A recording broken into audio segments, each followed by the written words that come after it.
All right, and the green flag drops for this race we call Fat 420's Pit Top. See, I can't even do it, and I'm not even stoned yet. Anyway, Fat 420's Pit Stop with Ty and Steve. I am Fat 420. We got Ty and Steve as usual.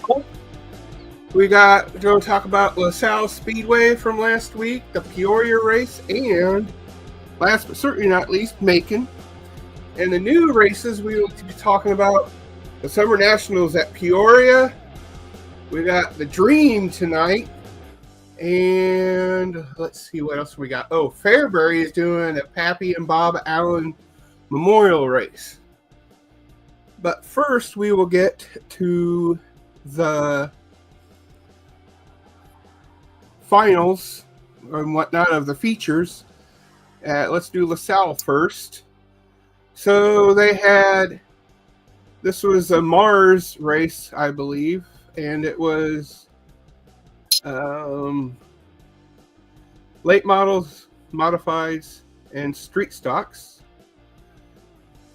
The top three, and they had plenty of great races here because they had Unzicker, Shepard, Herb. This is one of the big boy races, Fager. But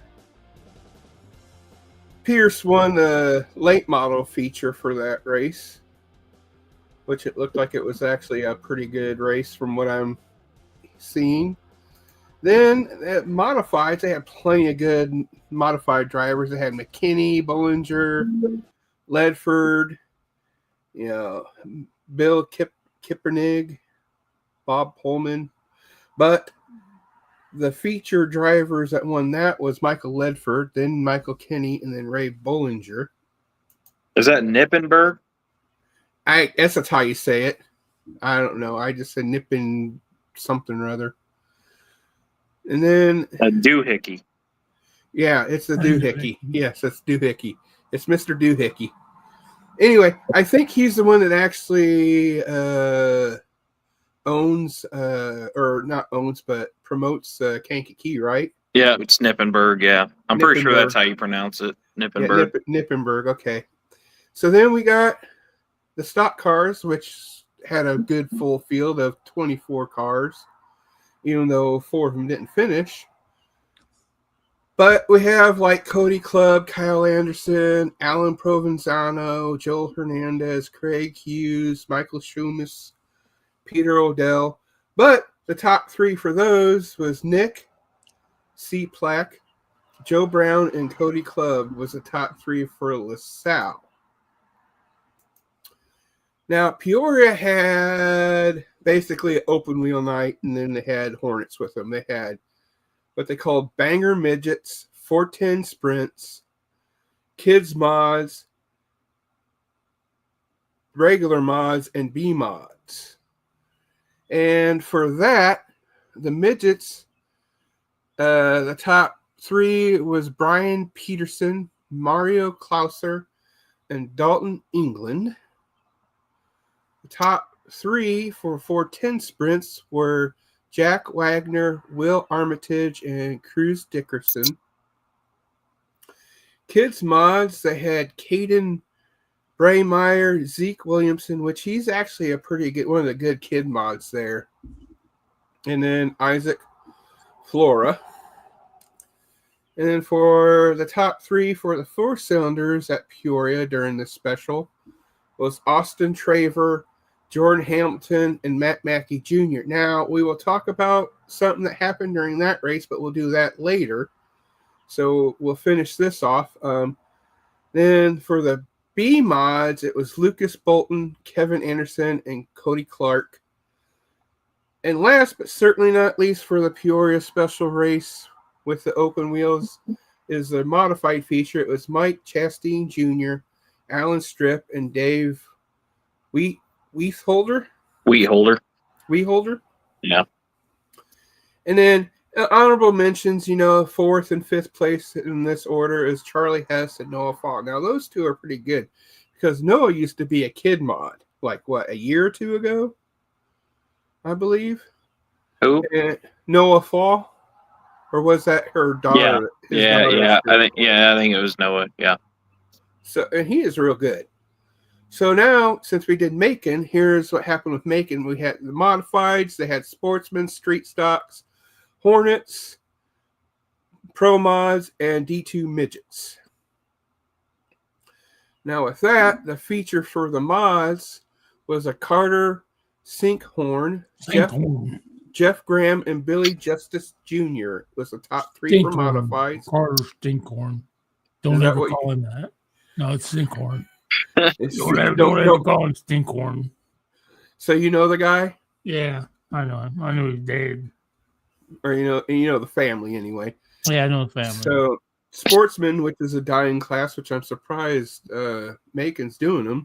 It's not a Macon. There's still a lot of them. I say they get Steve, probably 10 a night? Yeah. It showed about 10 when I was getting the 12. information. 10 to 12. But the top 3 for that one is Randy Huffman, Colby Eller, and Tim Reich. So those were the sportsmen. That's funny because Colby Eller actually ran Pro Late models last year. Now, I bet he's running the same car, just in the sportsman division. Yeah, right. change the hubs. Yeah. Yep. Change the hubs, and that's about it, right? Yep, pretty much. I think you can't run spoilers in sportsman. No, yeah, they got to take a spoiler. Yeah, you get spoiler off. In fact, I remember back in the day when Fager was still running sportsmen's, and they had a special because he raced at Peoria, but he also raced at Farmer City. Mm-hmm. And one of them you could have a spoiler, but the other one you couldn't. So basically what he did was he just basically made the spoiler and then flipped it back and used it for that flat part for the back end of his car, and then flipped it back up when it was. Anyway, so that was pretty cool. So we had the 15-lap street stocks there, and that was Jarrett Duff, Braden Bueller, and Brian J. Dawsonbrook. I think that's how you would say it. And then the Hornets there was a Ryan Harbaugh, Brandon Justice, and Tim Scranton was a top 3 for the Hornets at Macon. Ryan, I thought about running Spoon next week, but I think I'm going, hopefully, to practice, Ryan. I need to practice with my car. Yeah, we all do once in a while. The Pro Modifieds is Brandy Reed, Cody Kovlowski. Then the D2 midgets was Alec Midkiff, Nolan Kiefer, and Dominic Bruns. So that was what happened last week of the ones we decided to feature. Now, with new shows coming up. Okay. The new shows coming up. We will start with Peoria, which they're going to be doing a... Let me get to the right one. There we go. They'll be doing, I think it's the first show, maybe second for the Summer Nationals starting up. I think it's a second because I think they go to Kankakee first, I believe. Kankakee first, okay. I knew it was the first 1 or 2 within the thing, but it's going to be Thursday. So next week there will be no races because they're racing Thursday. June 12th, they're going to be all the classes, late models, modifieds, Hornets, and B mods. It's $25 to get in. Pit gates open at 3:30. Grandstands 4:30. You know, everything about an hour later, they'll have the draw, and hot laps. That's always a good thing because, despite what some people say, Peoria is a good track when it comes to the big boys, because it seems like they go pretty quick. But nevertheless, then we have the one that I was mentioning about Fairbury is the Bob and Pappy Allen Memorial Race. It's only $15 to get in, so that's not bad. No. Fairbury is a really nice track. I've always enjoyed every race I've been to at Fairbury. It goes quick. Even though they have 4 or 5, they'll get done. I've seen times where they have a full count, and Ty can probably attest to this too, but they get done at maybe 10, 10:30, 11 at the very, very latest with all the classes and all the cars they have. And yeah, it depends on how many cars they have. They usually don't take an intermission. They'll just keep going. So, like one night they had 5 divisions, and hell, we got done about 9:30 one time. okay, Ryan, that's cool. Thanks for letting me know that. Yeah, Ryan had a problem with his car where it was the doohickey. the doohickey was too short, whereas something was too long. And anyway, I had that problem. What does he run? The Hornet. Oh, okay. the for better lack of terms, the drive shaft. You know, that thing that hooks to the transaxle. He said it was too short, even though that's the part it called for. So there's a Bob and Pappy Allen Memorial Race. Steve, you said you kind of knew him a little bit, but you don't really. Yeah, I knew of them. We had a lot of dealings with the Allens as a motor race car parts back in the day, you know. Right. They still do, kind of, off and on, maybe a little bit. Didn't you say that earlier? They have a trailer that goes to Fairbury every week. Oh, they have a trailer that goes to Peoria every week. Bobby Cow's son runs it. Okay. That's why that name sounds familiar. Yeah.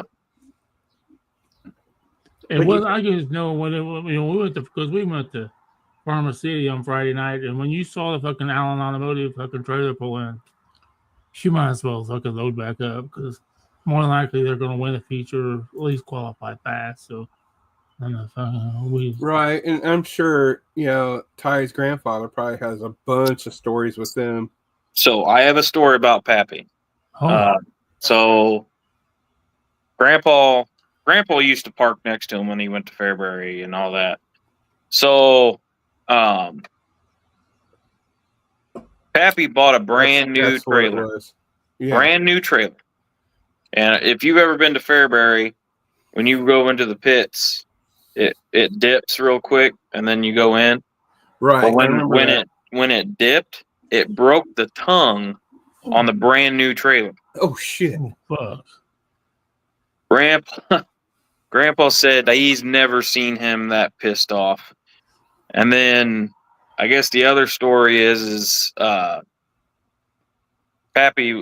was down there at Allen Automotive for something, and it was around lunchtime, and I think it was Pappy that said, "Hey, Shorty," because that's what he used to call my grandfather, was Shorty. He goes, I got to go down to Wendy's. So he goes down to Wendy's. He gets his burger out of the thing and tosses it to the dog. And my grandpa goes, "Why aren't you going to eat?" He goes, "Oh, hell no, I don't eat Wendy's. They're square burgers. That's not what burgers are supposed to look like." So he used to go down there to Wendy's and get his dog a cheeseburger. Dog a burger, cheeseburger. Yeah. So. Yeah. I'm sure your dogs probably get an accidental drink of, No, they don't like it. Really? No, not even my dog, which I thought my dog would at least try it, but no, he runs away from the can. Damn. Well, your dog is a little bit squirrely, no pun intended, but he is still a cute dog. I love him. He's getting old though, so yeah. Whenever I go over to Ty's, to watch races or help out when I'm sitting down on the couch, he'll come up and he'll jump all over, and eventually he'll just be like laying down there right beside me, like I'm the best buddy in the world. So, but anyway, he's a good dog. Oh yeah, both of them are really. Anyway, that's going to be Pappy and Bob Allen this weekend at Fairbury. Last but maybe certainly not least, or whatever, we got the Dream. The Dream is tonight for $100,000 to win 100-lap feature. If you want to go there now, you can get there by the time they start, but it's $50 to get in. And if you don't feel like driving, it's going to be on Flow about 6:30 Eastern, 5:30 Central. And I watched a little bit of it last week, and there won't be any screen there, Adam, because, I had to go off their website. They had no flyer. But anyway, I actually found a way to watch a little bit of it last night, and it was pretty good. I enjoyed it. It was that for like 30 laps. Really all of it, but I seen at least the last 30 laps. And it was like tight for 1 and 2 most of those times between Pierce and Rice, was it? Yeah, Josh Rice. Josh Rice. And then Turbo was there up front in his General Lee car, which I thought that was kind of pretty cool looking. Yeah. But he was up front until he got up in the cushion and pebbles, and somehow he miraculously still kept it in third, and I think he came back to second place at the very end. If not, he still kept third, but still. If you ever seen a race at Eldora, if you get in the cushion and hit the wall at the fast speeds they're going, you're done for the rest of the weekend. I believe Mr. Pierce got second, if I remember right. Yeah, I think it was. Oh, that's right, because it was like super close. It was like 1,000th of a second. What's up, Mike? Because there was a big issue on the internet about how they should penalize him because he didn't do an interview with Flo after the race. He just immediately went back to his pits. Well, he got second. He don't need to do an interview. Well, the winner. The problem is when you go those big races, Steve. That's what you're supposed to do. They expect these fucking guys, It's like NASCAR. Yeah. Right when they get done wrecking, what do? They stick a camera in their face and a microphone in their face, and then when they cuss, they go, "Well, you're getting fined for that." Well, exactly. What the fuck do you want me to say? I literally just got crashed. Yeah. Right. Exactly. Yep. So that's tonight. That's going to be 100 lapper, 100,000 to win, which is pretty good. Go Superman! I'll be watching it. I picked Jonathan Davenport. He'll probably win it again. I heard he was on a rail last night. Oh, he was. Oh, he was. I see. He was. So Wednesday night, he didn't look very good. Right. Yeah. And everybody was like, "Oh, he's not looking good." I'm like, "He's testing." Right. Well, Wednesday was a test session. That's what I was a little bit worried about. B. Shep. I guess he got 7th last night, but I know after that first night, they went back and changed everything. They changed motor, transmission setup, everything. Yeah. Mm-hmm. Because see, that's the wonderful thing about, or the interesting thing, I should say, about dirt track racing. Just because you have a setup and you had a setup for that track from last week, you might have to change it totally different sometimes because the way the track was prepped, because it's something different all the time. Like a month ago when I went, it was freaking dusty as hell. The track didn't take, and then they did something, and maybe it's because we had more rain during the week. But the next week, it was just perfect. It was like it slicked over, it glazed, it did what it was supposed to do, little to no dust, and it was great. So anyway, we will be doing let's go ahead and talk about the elephant in the room, so to speak, with this DQ thing. First of all, what would you guys say would constitute a DQ? Wow. Like That's a loaded question. Yeah. Well, one thing, because there's probably multiple, but one is hitting somebody after the race. Right. Yeah. There's no place and reason for that. Right. I guess the other one would be deliberately took them out. Right. Man, how can you say deliberate though? Because you can't. You don't know what that car is going to do. Steve, when I say deliberate, like you literally see him go like this and turn in, like that. Or like if it's just a little tap and the guy loses it, that just tells me he can't fucking drive. So, or it was like a couple 2-3 weeks ago when I was watching a race. They were both coming along just fine, They were both keeping their things around turns 1 and 2. And you seen that top car just out of nowhere go like this right into him, right into the guy, and spun him out. Just like Ty was kind of just saying. So anyway, here is this video that I'm going to show, and let's talk about that. All right, here's the video.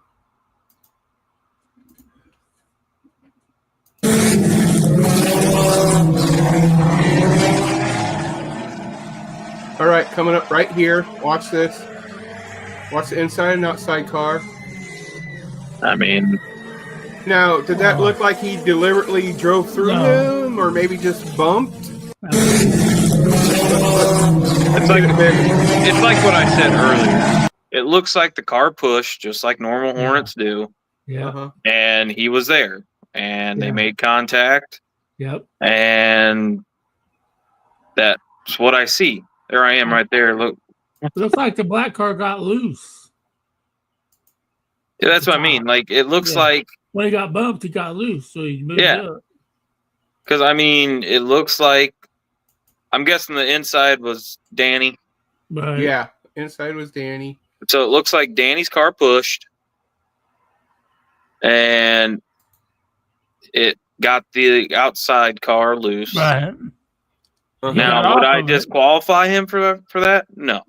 No.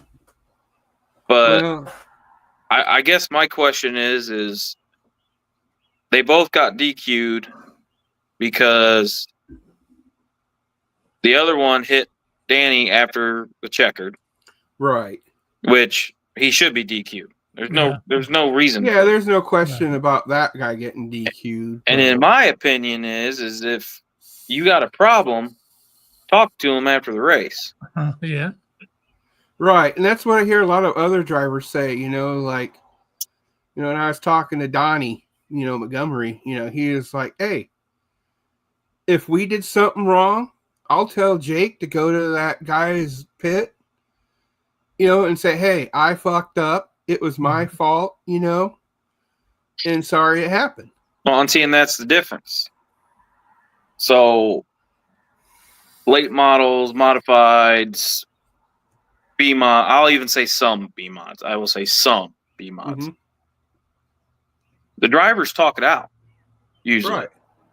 Exactly. But with the Hornets, you got the fucking crew going down there running their fucking mouths. You got this crew running their fucking mouths. And then you just get a fucking fight. And like I said, 90% of the fights that happen at Peoria is the Hornet division. Or like, what was it, 4 years ago? They had the big, huge fight on the front stretch with it. And was what all because class was it? It was because of the Hornets. Like I tell everybody, there's a reason why Fairbury got rid of them. I mean, and I get it. It's supposed to be that, class, starter class. But like Ty said, at the same time, you're only going for maybe some tracks will do $200, $250. I granted, they want to win, but at the same time, it's like you can't argue over $200. And like I said, I don't disrespect the Hornet guys because I mean, I get it. Racing is expensive. Right. That is a cheaper way to get into racing. I get it. Mm-hmm. But I'm actually kind of glad Peoria did DQ him because maybe that's going to send them a message like, we're done with this fucking shit. Basically, they're not wanting to play favorites, so they just decided to basically DQ them because of the it's not favorites. It's just straight up just bullshit on the track. And that basically I get what you're saying. Basically, what I hear you saying is that they're wanting to set an example so that way it would hopefully stop. Right. Yes, and I saw Jeff's post, and it says all classes. Exactly, that's how it's supposed to be. Right. I mean, you think about it. You try to know this because I can tell you right now, I would have been if I would have been a guy on the outside coming to the checkered flag. I would have been fucking pissed, even though it was a racing incident. Yes. But then if I'm leaving the track and you pull up and hit me again, now I'm really pissed. I wouldn't blame you there.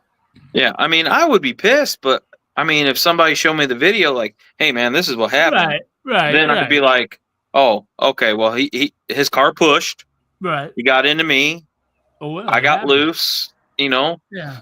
or it's one of those deals where it's just like, you got me this week.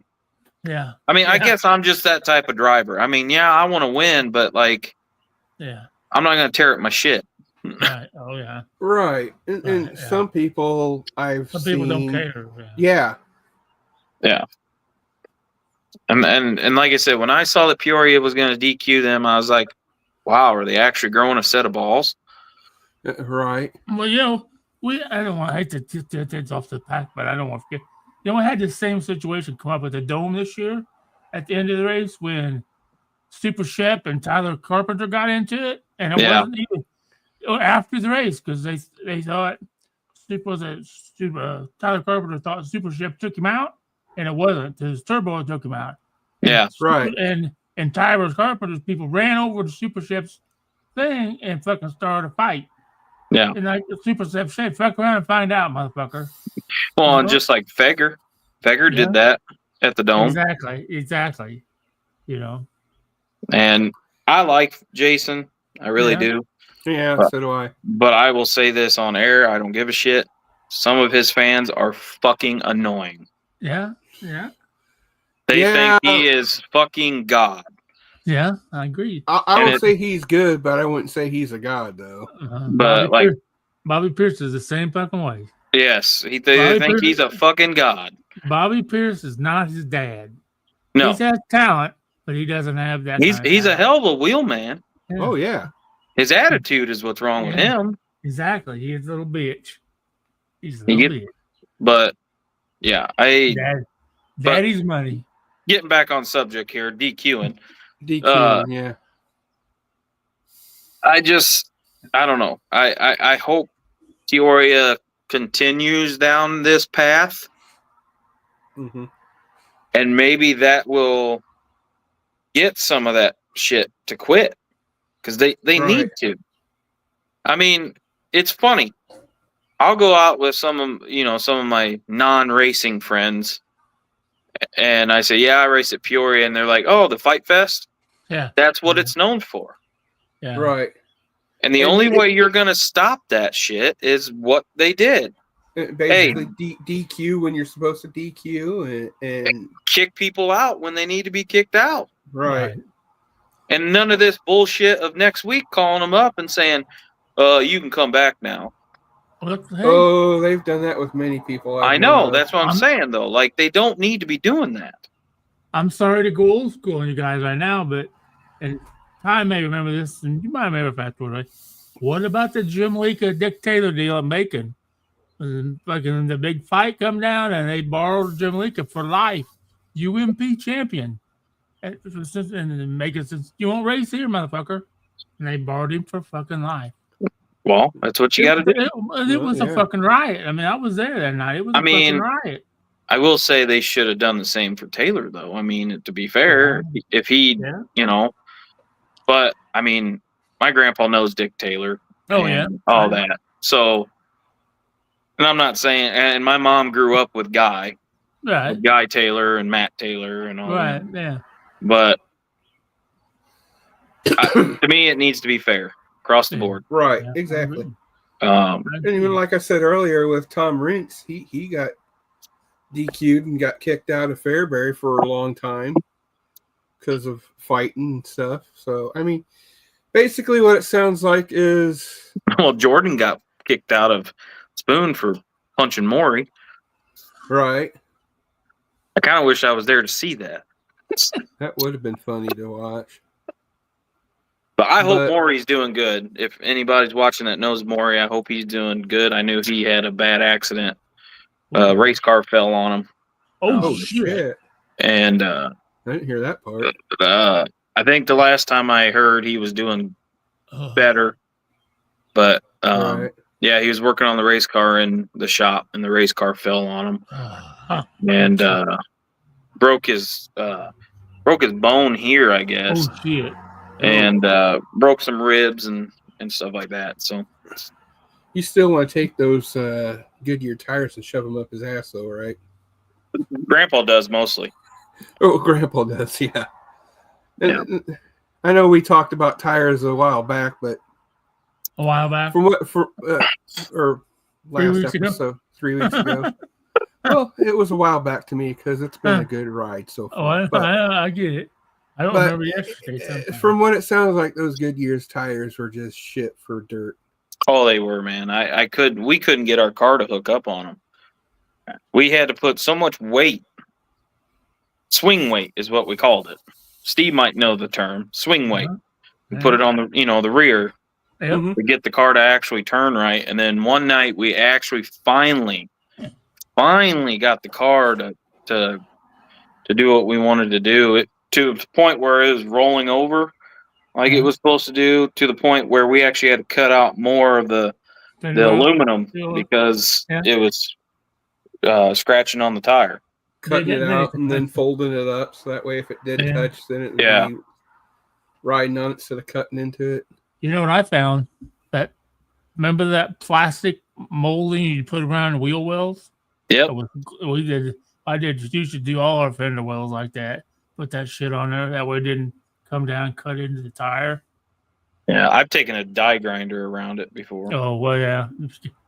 I just cut the whole fucking thing off. It's a big old gap. So yeah, right. So yeah, it just sounds like people need to be DQ'd if warranted, and sometimes you gotta do it to tell them, say, hey, you need to knock it off, or like what Ty said. They're going to get rid of the class because it's just too much headache every single week. And Peoria has actually talked about getting rid of the class. That's the thing. Brandon has mentioned something before. Because I heard, I forgot who was telling me, but Brandon's like, if this shit don't stop, I'm getting rid of them. Right. And there was a lot of people that wanted to get rid of them. They wanted to bring the kids mods in full time to replace that class. I'd rather, no offense to Hornet drivers, especially Ryan, and I like him too, but I kind of agree with that. If it keeps up, then you just need to get rid of them and then bring another class in more times. So yeah, I mean, like I said, nothing against Hornet drivers, and there's some really good Hornet drivers out there. Yeah. It's just. Yeah, like one I really like, and I know some people don't like it, is Jimmy Duttlinger. I've always watched him, and he's always seemed to be like a really clean driver, and he's aggressive, but he seems clean at the same time, so. But the cool thing is, since the sportsmen's are not around anymore, my favorite class is the street stocks, and it's really cool this year to see a big field. Granted, it's maybe 10 to 15, but it's better than what it was 2-3 years ago when there was only like 4 to 6 coming at a time. That's because they did that stupid outlaw street stock bullshit that was basically a mixture between a sportsman and a street stock.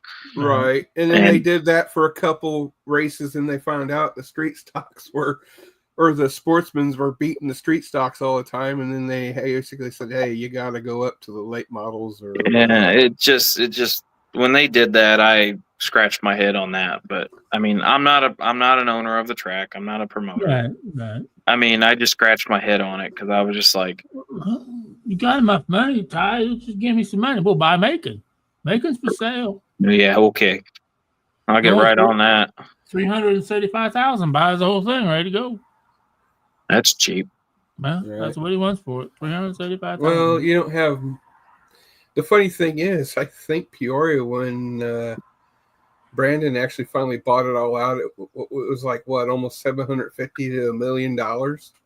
Well, he went in with Plummer, right? And it was, I think it was $750,000, right? And then Plummer, I don't know if they had a fallout or something, and then Brandon bought out Plummer. And that's Brandon's the sole owner. I believe. I don't know, but I believe he is the sole owner of Peoria Speedway. I think Mom and Dad might have a little bit of a say in it too, because I see them all the time because they're the ones doing the tickets. But anyway, or it's just cheap labor. That too. So the next thing I think we will talk about is transmissions and possibly drive shafts, which can't see the broken drive shaft because it's still in the trailer. Oh, I got one. But for transmissions, for instance, there's like how many different kinds for like the late models and the modifieds? So you got a Burt. The Burt. You got a Brin. You got a Falcon. And I think that's it. That so usually people run. 3. Now, and don't all 3 of them do something a little bit different when it comes they pretty much have this. No, they pretty much run on the same thing. You got a low and you got a high, and then you got a reverse. That's what you got. Right. I run Burts. I thought about buying a Falcon one time, but I was like, you know what? I don't want to have to keep switching out drive shafts because Falcon has and a Brin, they're more alike than the Burt. So the Brin and the Falcon have like the GM snout. A longer snout on them. So it's longer. Right. So you'd have to have 2 different drive shafts. Yeah. So I was just like, you know what? I'm just going to keep with my Burt. So I got 2 Burt transmissions. Of course, one's in the car and then one's on the floor right behind me. Or not right behind me, but a little farther back behind me. Right. I remember those. It just seems like I heard that there is like a more of a difference besides that, like the way you shifted, like you have to have the clutch down all the way until you shift it into high. Well, like a Burt, Falcon, and a Brin, in low gear, you have to push the clutch and the accelerator to make it go. Yeah. And then when you get high enough RPMs, you let go of the clutch and you just basically power shift it. And don't touch the clutch again. Yeah, don't touch the clutch or you're going to make a $3,000 mistake. Yep. Right. Then they're done that. Yeah. Now, you will grenade them. Right. Now, why would that be better than having like a typical transmission like you would see out of another type of vehicle? But it just be more of a racing style. Why would it be like that instead from my of experience, having when we started modifieds, we ran a Muncie. We ran transmission out of a 67 Chevy pickup truck, a 3-speed, which means you had to know what your gear was in your transmission in order to match it for your rear end gear. Yep. And we always ran it in second gear. We never ran it in high unless we were on a mile. Well, back then, that's all they had. Like Steve said, back then they didn't really have a lot of these Burts, Falcons, and Brins. So they would go get a what's that automatic one? What is it called? You know what I'm talking about. I know. My dad had a 350 turbo 3-speed. Yeah, but what is it called? Because it was like a valve, and you just kind of go forward. Oh man, I remember what you're talking about though. That's gonna bother me. It's a doohickey valve. Yeah, we had a Burt in our trailer in the late model, but the modified always ran just a regular Chevy transmission. And the motherfuckers always broke in those cones. Always. Power glide transmission. Power glide, yeah. I wanted to say Saginaw. I kept wanting to say Saginaw. But Saginaw 3-speed. I had one of them. That's it. Power glide, yeah. It had the hydraulic throw-up bearing. Yep. Yep. Yeah, because Grandpa told me when he raced down the Spoon River, Brad Denny had a power glide. So what he would do is he would slow really, really, really, really slow because he knew the guys behind him had Burts. Right. Because when you get low RPMs and high, your car will start jerking like it's going to die. Yeah. And and then right when he saw, he would have probably somebody signaling him. Right. When they started jumping like When they that, started he would jumping, just go forward and yeah. he'd be gone. Oh, yeah. So No, why wouldn't they have something like that if it's that fairly easy? Is it just because maybe it costs more to fix? you have to have a shatterproof bell housing. Yeah. Yep. And most of the times they use just whatever bell housing came with the transmission, and it's weight. Right. So my bell housing probably weighs maybe 10, 15 pounds, maybe. Right. Right. Okay. 20 pounds, maybe. Right. Those shatterproof ones, they could be heavy, especially the older ones. Because I actually had so in the street stock, you had to run shatterproof bell housing. Oh, Right. Even when you had because I bought a Saginaw 3-speed. So yeah, it's the Burts are so much. They're nice. They're so much easier. So basically, it boils down to it's easier to shift and everything with the. Oh yeah, because you don't have to touch it.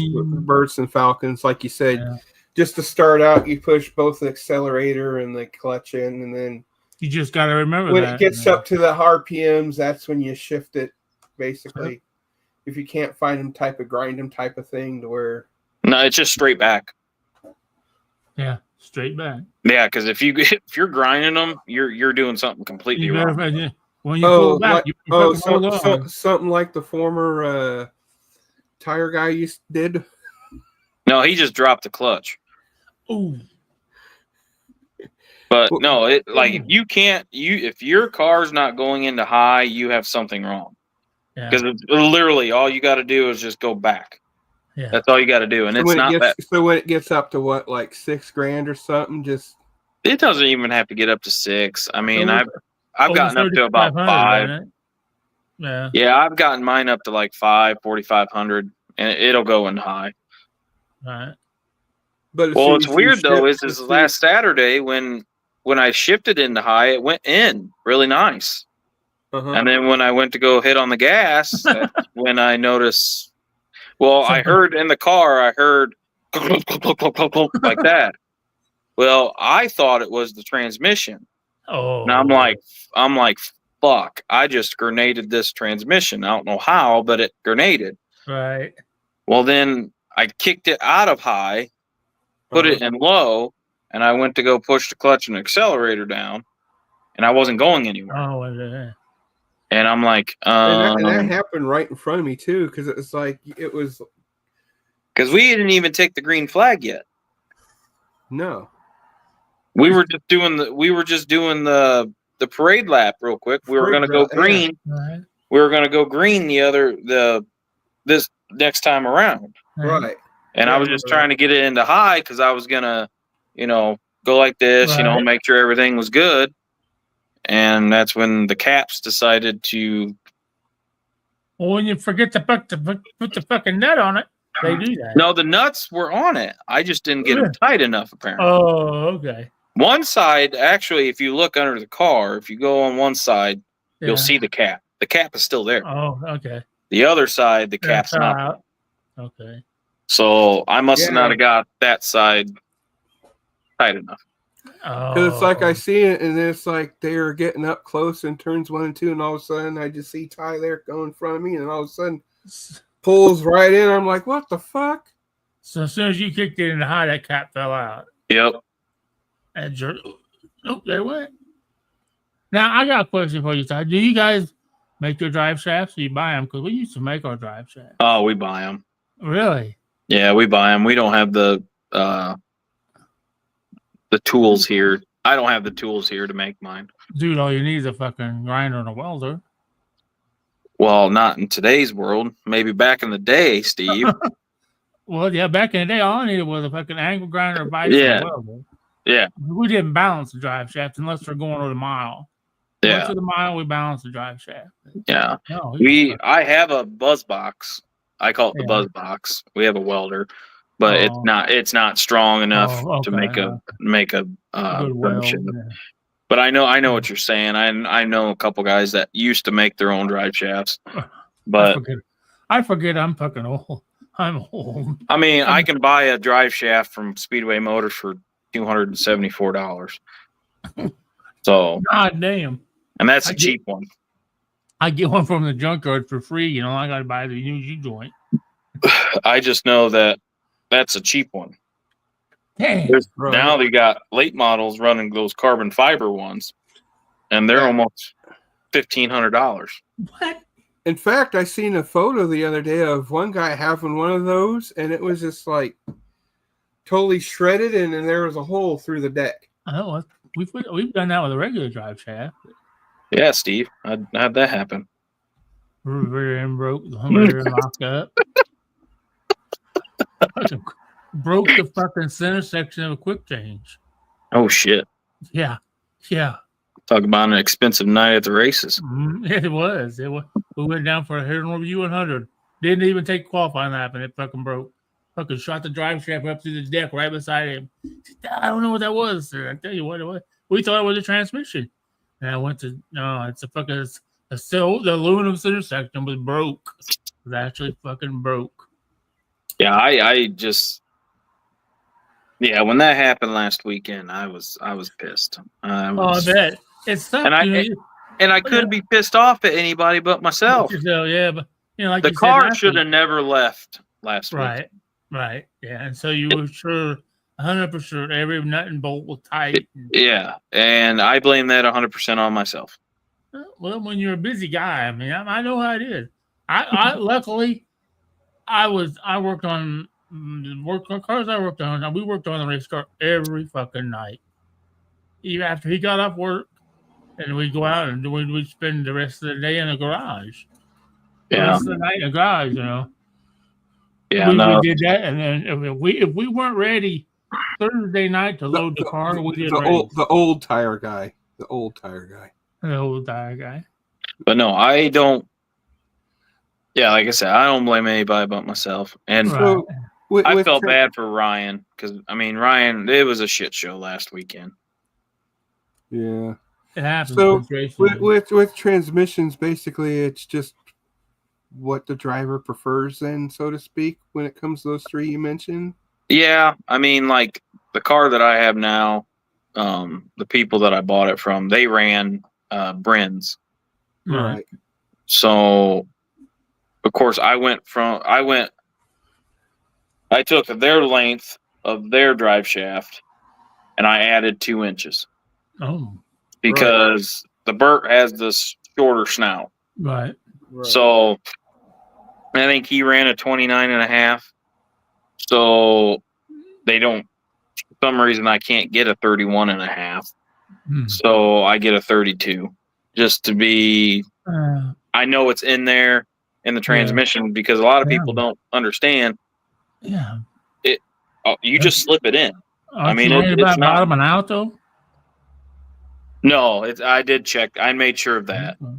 Yeah.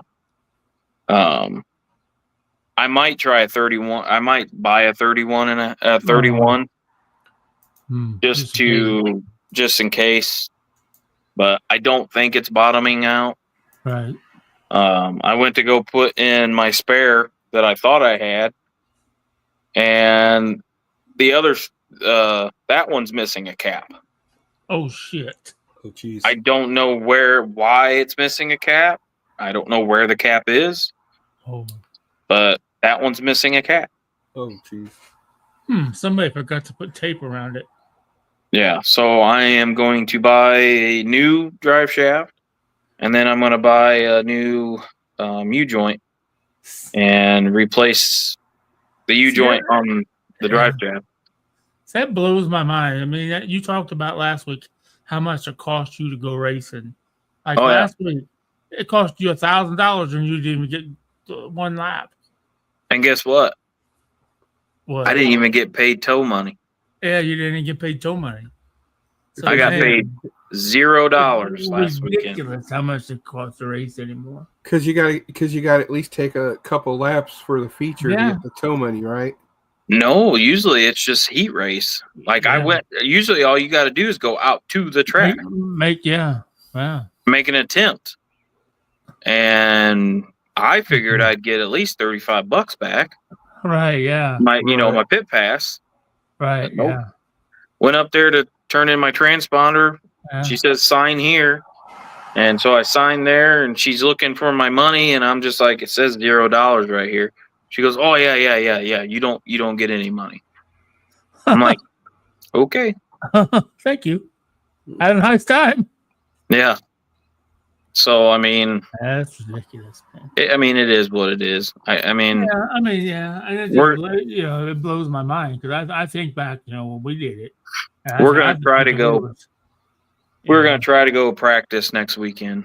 I got a hold of who I need to get a hold of at Peoria Speedway, and he's supposed to get back to me because he had to ask.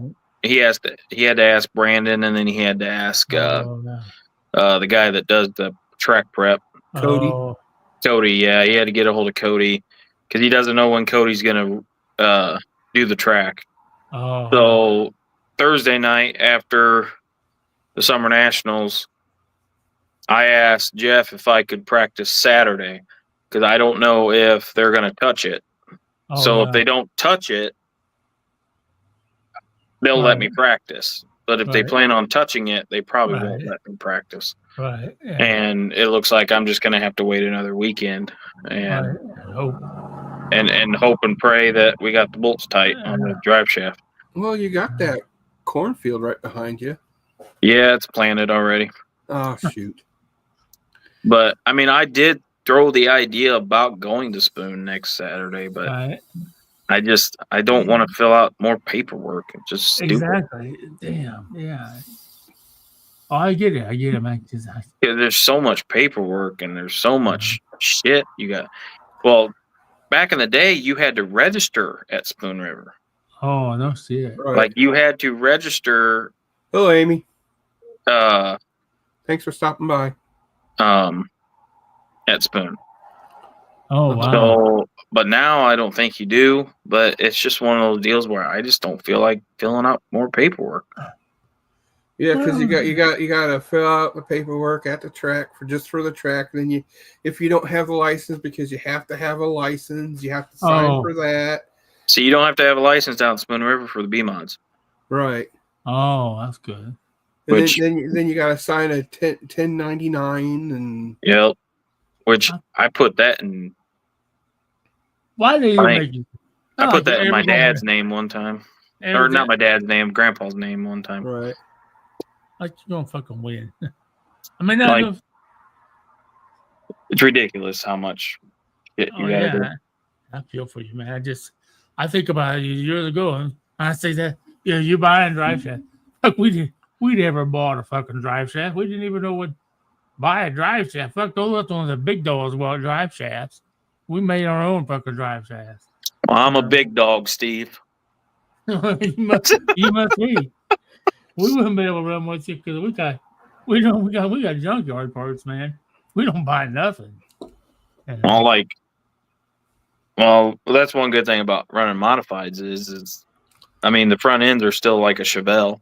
Exactly, yeah. Or even Camaro. Or Camaro front end, and you can go to O'Reilly's and say, hey, I need a lower A-frame for a O'Reilly's. Go to this back in the junkyard. No, but I'm just saying though, like if you wanted a brand new one, that's a problem. Yeah.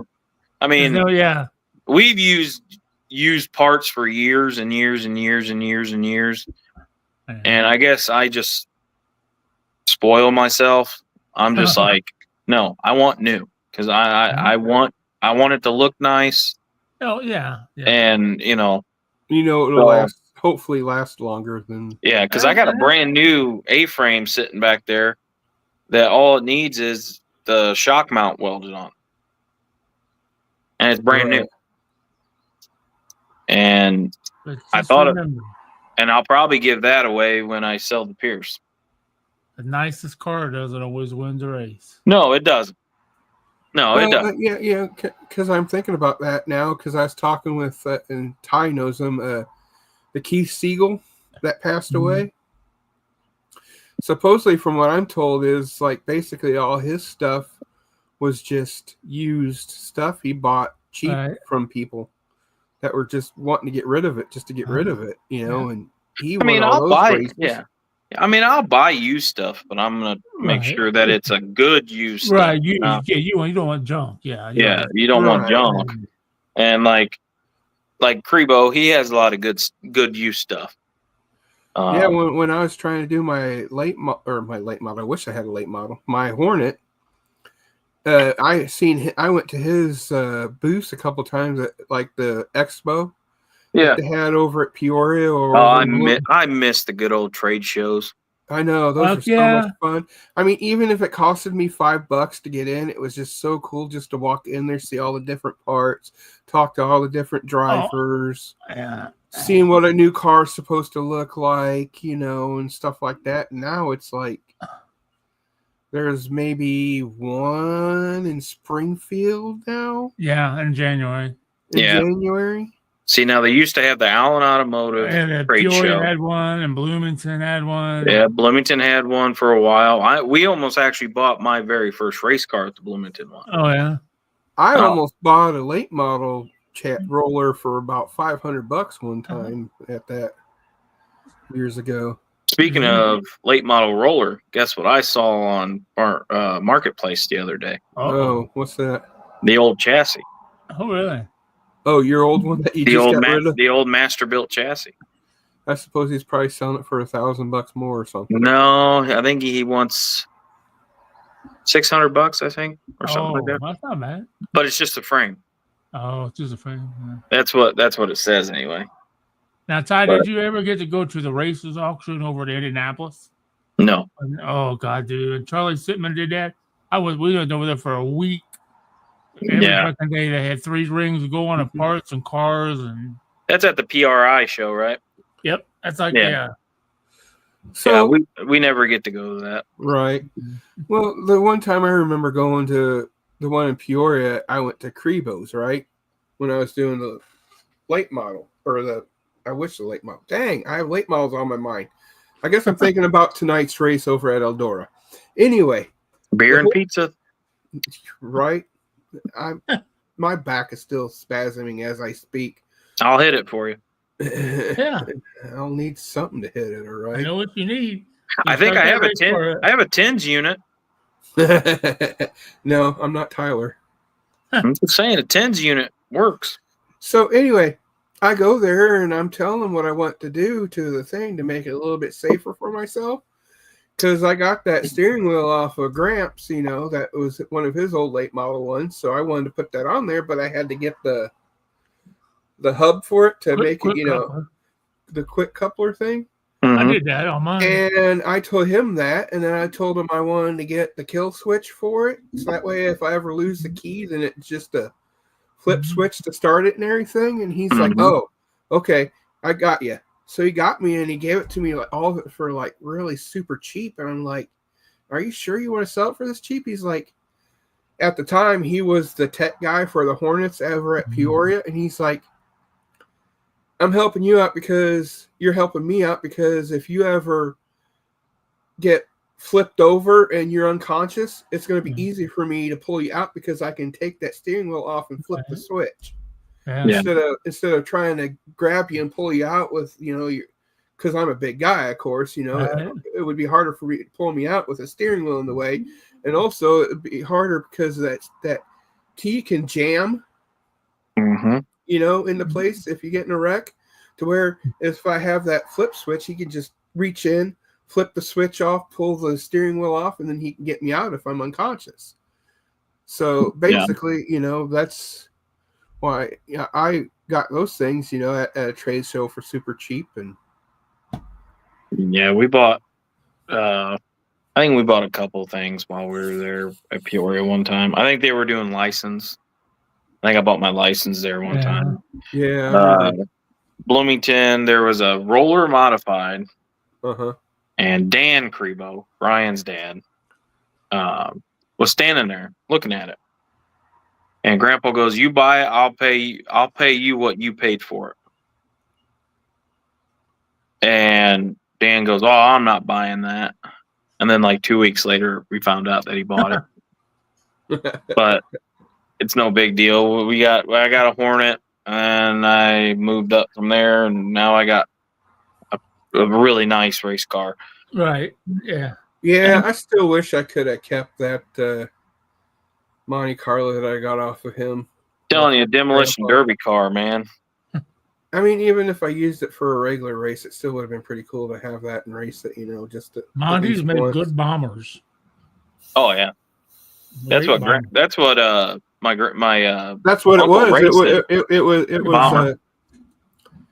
was. They called it Hobo. Yeah, the Hobo class down at Spoon River. Hobo class, but at Peoria it was the Bombers. So. Yeah, I loved one night. It was so funny. These guys on the Hobo class, they got into it, and this is when my uncle was racing the Hobo, and I went up to the fence, and I don't know what they were doing over there, but me and my uncle saw each other because I went down there, to whatever, and me and him, we just started laughing because just stupidity down there in the Hobo class sometimes is just, it was funny to watch. Yeah. And yeah, but yeah, no, it was yeah, good old Hobo class.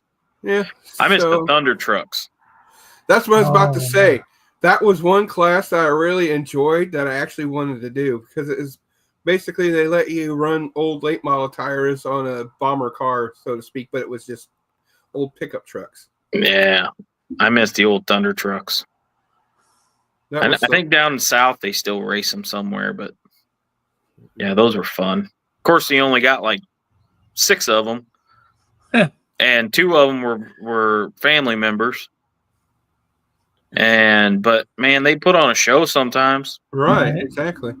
I mean, that was fun to watch. It really was. Okay, well, looks like the white flag is coming on.